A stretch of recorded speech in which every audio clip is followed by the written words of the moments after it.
നന്ദേട്ടാ. നമസ്കാരം. നമസ്കാരം. ഈ ജമാഅത്ത് ഇസ്ലാമി എന്ന് പറയുന്ന സംഘടന മുമ്പ് പലവട്ടം നിരോധിക്കപ്പെട്ടൊരു സംഘടനയാണ്. നമുക്ക് സ്വാതന്ത്ര്യം കിട്ടുന്നതിന് മുമ്പ് തുടങ്ങി പിന്നീട് അത് പല രൂപത്തിലായി. ഇന്ത്യയിൽ ഒരു രൂപത്തിൽ, പാകിസ്ഥാനിൽ വേറൊരു രൂപത്തിൽ, ബംഗ്ലാദേശിൽ വേറൊരു രൂപത്തിലൊക്കെയാണ് അവർ പ്രവർത്തിക്കുന്നത്. ഇപ്പോൾ ആ സംഘടന ചില വിധ്വംസ പ്രവർത്തനങ്ങളുമായി ബന്ധപ്പെട്ട് നിരോധിക്കപ്പെടാൻ സാധ്യതയുണ്ടെന്ന് കേൾക്കുന്നു. അതിൻ്റെ ചില സൂചനകളൊക്കെ വരുന്നുണ്ട്. എന്താണ് അങ്ങേക്ക് എന്ത് തോന്നുന്നു? അല്ല, അതിനൊരു കാരണം ഈ ജമാഅത്ത് ഇസ്ലാമി ഇന്ത്യയിൽ തുടങ്ങിയതിന്റെ ഞാൻ മനസ്സിലാക്കുന്ന 1948 മറ്റാണ്, സ്വതന്ത്ര ഇന്ത്യയില്. കാരണം ലോകത്തിൽ എല്ലാ സ്ഥലത്തും ഇത് പ്രവർത്തിക്കുന്നത് അതാത് രാജ്യങ്ങളുടെ പേര് വെച്ചുകൊണ്ടാണ്. പാകിസ്ഥാനാണെങ്കിൽ പാകിസ്ഥാന്റെ പേരിൽ ജമാഅത്ത് ഇസ്ലാമിയാണ്, ബംഗ്ലാദേശിലാണെങ്കിൽ ആ പേരിലാണ്, അഫ്ഗാനിസ്ഥാനിലാണെങ്കിൽ ആ പേരിലാണ്, അമേരിക്കയിലാണ് ആ പേരിലാണ്. പക്ഷെ എല്ലാ ജമാഅത്ത് ഇസ്ലാമിയുടെയും ആത്യന്തികമായിട്ട് ലക്ഷ്യം അതൊന്നാണ്, അത് മതരാഷ്ട്രമാണ്. അവരുടെ ലക്ഷ്യം മുസ്ലിങ്ങളുടെ ജാതി ചിന്തയ്ക്ക് ഉപരിയായിക്കൊണ്ട് എല്ലാ മുസ്ലിങ്ങളെയും ഒന്നായി സംഘടിപ്പിക്കുന്ന മതരാഷ്ട്രവാദമാണ് അവർ ഉയർത്തിപ്പിടിക്കുന്നത്. അതാണ്. അതുകൊണ്ടാണല്ലോ സാധാരണ അവര് മറ്റു മുസ്ലിങ്ങൾ പലരായിട്ട് ഒരു വലിയ സംഘർഷത്തിലാണ്. മുസ്ലിങ്ങളുടെ വരേണ്യവർഗമായിട്ട് ഇവർ സംഘർഷത്തിലാണ്, മുജാഹിദുകളായിട്ട് അവര് സംഘർഷത്തിലാണ്. ആ സംഘർഷത്തിനൊക്കെ കാരണം ശരിക്ക് അവരുടെ നയപരിപാടികളുമായിട്ട് ഇവർ ഒത്തുപോകുന്നില്ല. ഇവർക്ക് ഇവരുടേതായിട്ടുള്ള ചില അജണ്ടകളുണ്ട്.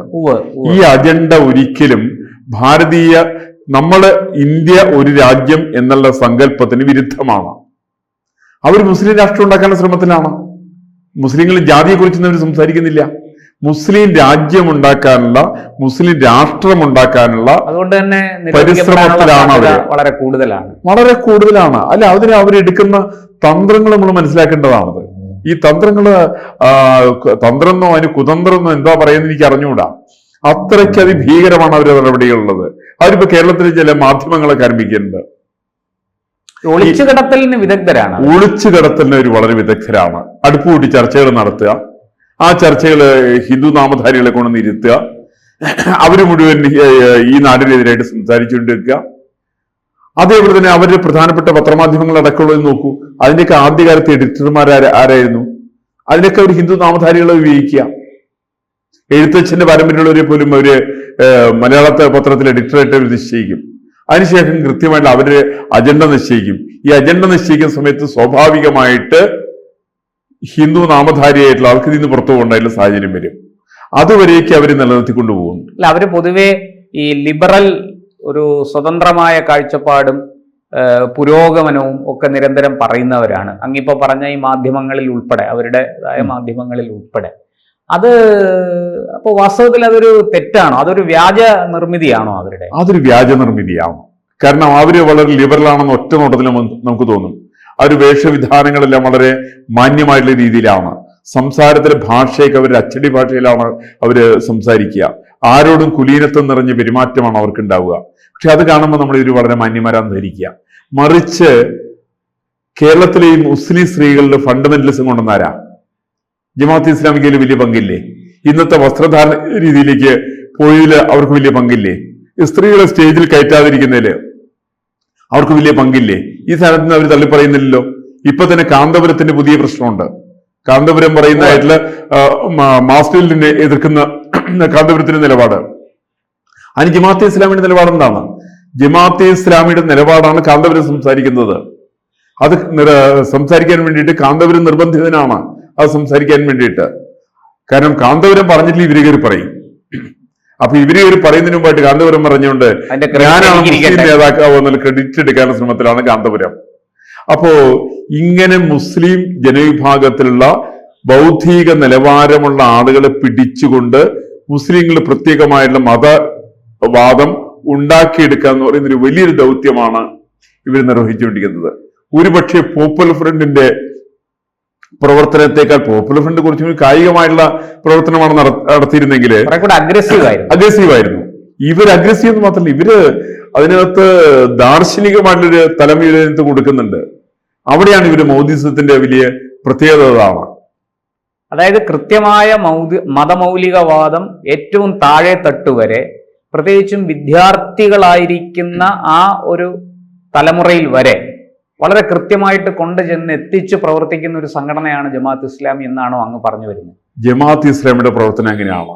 അവരേറ്റവും വളരെ മാന്യമായി സംസാരിച്ച് നല്ല ഭാഷയില് മുസ്ലിം ജനസാമാന്യത്തിലേക്ക് ഇറങ്ങിച്ചെന്ന് അവരെ മുഴുവൻ തീവ്രവാദ പ്രവർത്തനങ്ങളുമായിട്ട് ബന്ധിപ്പിക്കുന്ന വലിയൊരു പ്രവർത്തനമാണ് അവർ നടത്തിക്കൊണ്ടിരിക്കുക. മുസ്ലിങ്ങൾക്ക് കിട്ടുന്ന ആനുകൂല്യങ്ങളെ സംബന്ധിച്ച്, മുസ്ലിങ്ങളുടെ എന്താ പറയുക, അവരുടെ ശക്തിക്ക് അനുസരിച്ചിട്ട് അവർ ചെയ്യേണ്ട കാര്യങ്ങളെ സംബന്ധിച്ച്, മുസ്ലിം സ്ത്രീകള് പൊതുമാധ്യമങ്ങളിൽ വരാതിരിക്കുന്നതിനെ സംബന്ധിച്ച്, ഇത്യാദി കാര്യങ്ങളെ സംബന്ധിച്ച് അവർക്ക് വളരെ ശ്രദ്ധയുണ്ട്. വളരെ ശ്രദ്ധിക്കുന്ന കൂട്ടത്തിലാണ് അവര്. അങ്ങനെ ശ്രദ്ധിക്കുന്നതിന്റെ പേരിലാണ് മുസ്ലിം സ്ത്രീകളുടെ അവസ്ഥ ഇത്രയും ദയനീയമാക്കിയതിൽ മുസ്ലിം ജമാഅത്ത് ഇസ്ലാമിക്ക് വലിയ പങ്കുണ്ട്.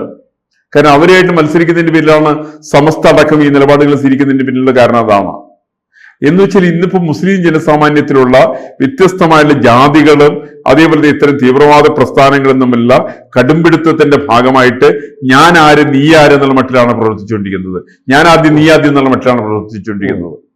ഇപ്പോ students Islamic movement of India അത് നിരോധിക്കപ്പെട്ടതാണ്. ഈ സിമിയും ജമാഅത്ത് ഇസ്ലാമിയുമായിട്ട് നേരിട്ട് എന്തെങ്കിലും ബന്ധം? ഇത് സിമി ജമാഅത്ത് ഇസ്ലാമിയുടെ വിദ്യാർത്ഥി വിഭാഗമാണെന്നൊക്കെ പറഞ്ഞിരുന്നു. പക്ഷേ സിമിയെ നിരോധിച്ച സർക്കാർ ജമാഅത്ത് ഇസ്ലാമിയെ നിരോധിച്ചിട്ടില്ല ആ കാലത്ത്. അതിന് പലതരത്തിലും ഉദ്ദേശമുണ്ട്. ഇപ്പോ പോപ്പുലർ ഫ്രണ്ട് നിരോധിച്ചു, SDP നിരോധിച്ചില്ലല്ലോ. SDP ഒരു രാഷ്ട്രീയ പാർട്ടിയുടെ പേരിൽ രജിസ്റ്റർ ചെയ്തു. അവരെ തെരഞ്ഞെടുപ്പ് കമ്മീഷനിൽ പിന്നെ രജിസ്റ്റർ ചെയ്തിട്ടുണ്ട് എന്നൊക്കെയുള്ള വിഷയങ്ങൾ. അതെ. മറിച്ച് സിമി ഉയർത്തിപ്പിടിച്ചിരുന്ന പോലുള്ള മുദ്രാവാക്യങ്ങളൊന്നും ജമാഅത്തെ ഇസ്ലാമി ഉയർത്തിപ്പിടിക്കുന്നില്ല. ജമാഅത്തെ ഇസ്ലാമിയുടെ പ്രധാനപ്പെട്ട പരിപാടി പകൽ വെളിച്ചത്തിൽ വരുന്നില്ല. സിമിയെ കൊണ്ട് ഈ മുദ്രാവാക്യം ഉയർത്തിപ്പിക്കുക എന്നുള്ളതാണ് അവരുടെ ലക്ഷ്യം. ഇപ്പൊ ഒരു കാന്തപുരത്തെ കൊണ്ട് ജയിക്കുകയാണ്. അല്ല, ഇപ്പോ ജമാഅത്ത് ഇസ്ലാമിയുടെ SIA പോലുള്ള സ്റ്റുഡൻസ് ഇസ്ലാമിക് ഓർഗനൈസേഷൻ പോലെയുള്ള സംഘടനകളുണ്ട്. അവര് വിദ്യാർത്ഥികളുടെ ഇടയിൽ വലിയ പ്രവർത്തനങ്ങളുമായിട്ട് മുന്നേറുകയാണ്. അപ്പൊ ഇതിനെല്ലാം പുറകിൽ ഒരു അജണ്ട ഉണ്ട് എന്നാണ് അങ്ങ്? കൃത്യമായിട്ടുള്ള അജണ്ടയുണ്ട്. ആ അജണ്ട ഭാരത വിരുദ്ധമാണ്. മതരാഷ്ട്ര സങ്കല്പങ്ങൾക്കനുസൃതമായിട്ടുള്ള രീതിയിലാണ്. അവരെ ഏത് കാരണവശാലും മറ്റ് ഒരു മതവിഭാഗത്തെ നിലനിൽക്കാൻ വേണ്ടി അവർ അനുവദിക്കില്ല. മുസ്ലിം ഫണ്ടമെന്റലിസത്തെ പരമാവധി പ്രോത്സാഹിപ്പിക്കുന്ന രീതിയിലാണ് അവരുടെ പ്രവർത്തനം. മുസ്ലിം സ്ത്രീകൾക്ക് അവിടെ രക്ഷ കിട്ടില്ല. അങ്ങ് തുടക്കത്തിൽ തന്നെ പറഞ്ഞു, പാകിസ്ഥാനിൽ ഒരു ജമാഅത്ത് ഇസ്ലാമി, ബംഗ്ലാദേശിൽ വേറൊരു ജമാഅത്ത് ഇസ്ലാമി, ഇന്ത്യയിൽ ഒരു ജമാഅത്ത് ഇസ്ലാമി, ഇന്ത്യയിൽ തന്നെ കാശ്മീരിൽ അവർക്ക് വേറെ ജമാഅത്ത് ഇസ്ലാമിയാണ്. അതെ, വാസ്തവത്തിൽ അപ്പോ നാളെ ഒരു ആവശ്യം വന്നാൽ ഇവരെല്ലാവരും ഒരുമിക്കുമെന്നാണോ? ഇവരൊന്നിക്കും. അതാ ഇവരുടെ ശ്രമം അങ്ങനെയാണല്ലോ. ഇവർ തമ്മിൽ എന്തെങ്കിലും അന്തർധാരയുണ്ട്. ഇവരെല്ലാവരും മൗദൂദിയെ തന്നെ ഇവരുടെ ആചാര്യനായിട്ട് വിശ്വസിക്കുന്ന ആളുകളാണ് ഇവരൊക്കെ. പക്ഷെ അവരെല്ലാവരും ഇപ്പൊ കമ്മ്യൂണിസ്റ്റ് പാർട്ടി റഷ്യയിൽ വേറെയാണ്, ചൈനയിൽ വേറെയാണ്, ഇന്ത്യയിൽ വേറെയാണ്. ഇന്ത്യൻ കമ്മ്യൂണിസ്റ്റ് പാർട്ടി ആണ് ഇവിടെ ഉള്ളത്.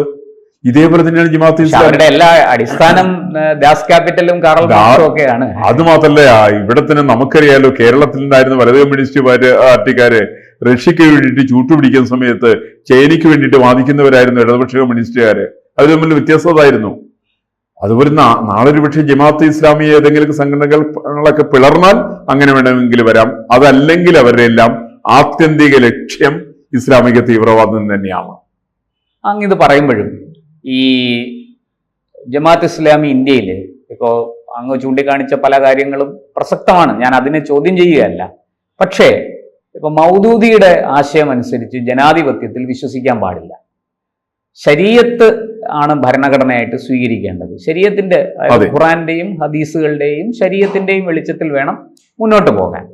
പക്ഷെ ഇവിടെ അവരങ്ങനെയല്ലല്ലോ. ജനാധിപത്യ സംവിധാനത്തിൽ രാഷ്ട്രീയ പാർട്ടിയൊക്കെ രൂപീകരിച്ചല്ലേ അവർ പ്രവർത്തിക്കുന്നത്. അപ്പൊ അത്ര അപകടകാരികളാണോ ഈ പറയുന്നത്? അല്ല, ഇതൊക്കെ അവർ രാഷ്ട്രീയ പാർട്ടി എന്ന് പറഞ്ഞാൽ ഇപ്പൊ വെൽഫെയർ പാർട്ടിയാണ് രാഷ്ട്രീയ പാർട്ടി. ഇതൊക്കെ തുടക്കം മാത്രമാണ്. മുസ്ലിം ജനസാമാന്യത്തിന്റെ ജനസംഖ്യ വർദ്ധിക്കുന്നതിനനുസരിച്ചിട്ട് ഇവരുടെ സ്വഭാവ കാര്യങ്ങളിൽ മാറ്റങ്ങൾ വന്നുകൊണ്ടിരിക്കും. അങ്ങനെയാണ് ലോകത്തിൽ അവർ എല്ലാ സ്ഥലത്തും തെളിയിച്ചത്. അങ്ങനെയാണ് ഇപ്പൊ സിറിയയിൽ അവരെന്താ തെളിയിച്ചത്, ഈജിപ്തിൽ അവരെന്താ തെളിയിച്ചത്. ലോകത്തിലെ എല്ലാ രാജ്യങ്ങളും അവർ ഭൂരിപക്ഷം വരുന്ന സമയത്തേക്ക് അവരുടെ സ്വഭാവത്തിൽ പാടെ മാറ്റം വരുത്തും. ഈ മാറ്റം തന്നെയാണ് ഇവിടെ നടക്കുക. ഇന്നിപ്പോ 20% കഴിഞ്ഞു, 22% കഴിഞ്ഞു, 26% എത്തി. 26% എത്തിയ സമയത്താണ് അവർ പറഞ്ഞത്, ഞങ്ങളുടെ സ്ത്രീകളൊക്കെ പർദ്ദ ധരിക്കണം, ഞങ്ങളുടെ സ്ത്രീകളാരും സ്റ്റേജിൽ കയറാൻ പാടില്ല, ഞങ്ങളുടെ സ്ത്രീകളാരും പൊതുവേദികളിൽ കായികാഭ്യാസം നടത്താൻ പാടില്ല. ഇത് 20% ഉണ്ടായിരുന്നപ്പോൾ പറഞ്ഞിരുന്നില്ല, 10% പറഞ്ഞിരുന്നില്ല. ഓർമ്മയുണ്ടോന്നറിയില്ലേ? ഇപ്പൊ എനിക്കൊക്കെ എന്റെ ചെറുപ്പകാലത്ത് മുസ്ലിം ജനസാമാന്യത്തിന്റെ പോപ്പുലേഷൻ 10-12% അന്ന് ഇവരാരും പർദ്ദ ധരിച്ചിരുന്നില്ല. ഈ മാക്സിമം അവർ ഉപയോഗിക്കുന്നതിന് തട്ടം മാത്രമേ ഉപയോഗിക്കൂ തലയില്, ഉവ്വ്. അതിന്റെ അപ്പുറത്ത് അവർ ഉപയോഗിച്ചിരുന്നില്ല. ഒരു 20-30 കൊല്ലം മുമ്പ് കേരളത്തിന്റെ സ്ഥിതി ഇങ്ങനെ ഇങ്ങനെ ആയിരുന്നില്ല. അങ്ങനെ വന്നത് ചെറുപ്പത്തിൽ പോലും പർദ്ദ കണ്ടിട്ടേ ഇല്ല. ഇതിലേക്ക് അവർ വന്നത് ഈ തരത്തിൽ പെട്ട പോലെയുള്ള ജമാഅത്തെ ഇസ്ലാമി പോലെയുള്ള പ്രസ്ഥാനങ്ങളുടെ പ്രവർത്തനത്തിന്റെ ഫലമായിട്ടാണ്. അത് നമുക്ക് പുറമേ നിന്ന് വളരെ ശാന്തമാണെന്ന് തോന്നും. അതുകൊണ്ട് ലിബറലാണെന്ന് തോന്നുന്നു, വളരെ ലിബറലാണെന്ന് തോന്നുന്നു. അല്ല, അതുകൊണ്ടാണെന്നേ അവർ ഹിന്ദു നാമധാരികളായിരിക്കുന്ന ആളുകളെ അവർ പത്രത്തിന്റെയും മാധ്യമങ്ങളുടെയും ചാനലുകളുടെയൊക്കെ അവരെ എഡിറ്റോറിയൽ സ്ഥലത്ത് അവരെയാണ് വെക്കുക, അടുപ്പ് കൂട്ടി ചർച്ചയ്ക്ക് അവരെയാണ് ഇരുത്തുക, അവരെ കൊണ്ടാണല്ലോ കാര്യങ്ങളൊക്കെ അവതരിപ്പിക്കുക. അതിനുശേഷം ഇവർക്ക് നമ്പറുകൾ കൂടുതൽ എണ്ണം വരുന്ന സമയത്ത് ഇവര് 28%, 30% കടന്നു വരുന്ന സമയത്ത് ഇവർ കടുംപിടുത്തം വളരെ കൂടും. ആ കടുംപിടുത്തം കൂടുമ്പോഴാണ് അവരുടെ കൂടെ ഇന്ന് നിൽക്കുന്ന, ആദ്യം ബാധിക്കാൻ പോകുന്ന മറ്റുള്ളവർക്കൊന്നുമല്ല. അത് രസിക്കാൻ സത്യങ്ങൾ ആശുതോഷ് മുഖർജി വളരെ ഗംഭീരമായിട്ട് എഴുതിയിട്ടുണ്ട്. കെ സുകുമാരൻ അതിന്റെ മലയാള പരിഭാഷയിൽ ചെയ്തിട്ടുണ്ട്. തുടങ്ങുന്ന സമയത്ത് പോലെ അല്ല പിന്നെ വരിക, ശക്തി കൂടുന്ന സമയത്ത് അയൽക്കാരനായിട്ടിരിക്കുന്ന ആള് പോലും തീവ്രവാദികളെ പിന്താങ്ങുന്ന രീതിയിലേക്ക് കാര്യങ്ങൾ വരും. അപ്പോൾ നമ്മൾ ഇന്നിപ്പോ ഇവിടെ പോയിരുന്ന് ഈ അടുപ്പ് കൂട്ടി ചർച്ചയൊക്കെ നടത്തുന്ന സഹോദരന്മാരൊക്കെ ഉണ്ടല്ലോ, അവരെ അടക്കം പിടിച്ച് സുന്നത്ത് നടത്തുന്ന രീതിയിലേക്ക് കാര്യങ്ങൾ എങ്ങനെയാണ് മാറ്റേണ്ടത് എന്നുള്ളത് ജമാഅത്തെ ഇസ്ലാമിക്ക് നല്ല നിശ്ചയമുണ്ട്. അവർ ലോകത്തിൽ പരീക്ഷിച്ച് വിജയിച്ച സംഗതിയാണത്. അവരെല്ലാ രാജ്യങ്ങളും പരീക്ഷിച്ചിട്ടുണ്ടത്. അതുകൊണ്ടാണ് 90%-ലധികം ഉണ്ടായിരുന്ന ക്രൈസ്തവ ജനസംഖ്യ ഉണ്ടായിരുന്ന സിറിയ ഇന്ന് ഇസ്ലാമിക രാജ്യമാണ്. മറ്റേ ഈജിപ്ത് ഇസ്ലാമിക രാജ്യമാണ്. ലെബനൻ ആ നിലയ്ക്കാണ്. നൈജീരിയ ആ നിലയ്ക്ക് മുന്നേറിക്കൊണ്ടിരിക്കുകയാണ്. നാളെ സ്പെയിനിൽ വരുമെന്നുള്ള, സ്വീഡനിൽ വരുമെന്നുള്ള ഒരു സംശയമുണ്ട്. അങ്ങനെ ലോകത്തിലെ പല രാജ്യങ്ങളും ഇവര് സ്വാധീനം ചെലുത്തിയത് ഇവരുടെ എണ്ണ കൂടുതൽ എങ്ങനെ വരുന്നു എന്ന് വെച്ചിട്ടാണ്. ഇപ്പൊ നമുക്ക് UK കണ്ടറിയാം. UK എങ്ങനെയാണ്? UK ശക്തമായ ജമാഅത്തെ ഇസ്ലാമി ഉണ്ട്. അവിടെ അവരുടെ പോപ്പുലേഷൻ 20% താഴെയാണ് ഇപ്പോഴും. പക്ഷെ 50%-ഓളം ക്രിസ്ത്യാനികള് ക്രിസ്ത്യാനികളാണ്. അപ്പൊ ക്രിസ്ത്യൻ ജനസംഖ്യ 30%, ഇവരുടെ പോപ്പുലേഷൻ 20%. അതുകൊണ്ട് ലണ്ടനിലെ മേയറായി മുസ്ലിം ജമാഅത്ത് ഇസ്ലാമായിട്ട് ബന്ധപ്പെട്ട ആളുകളായി.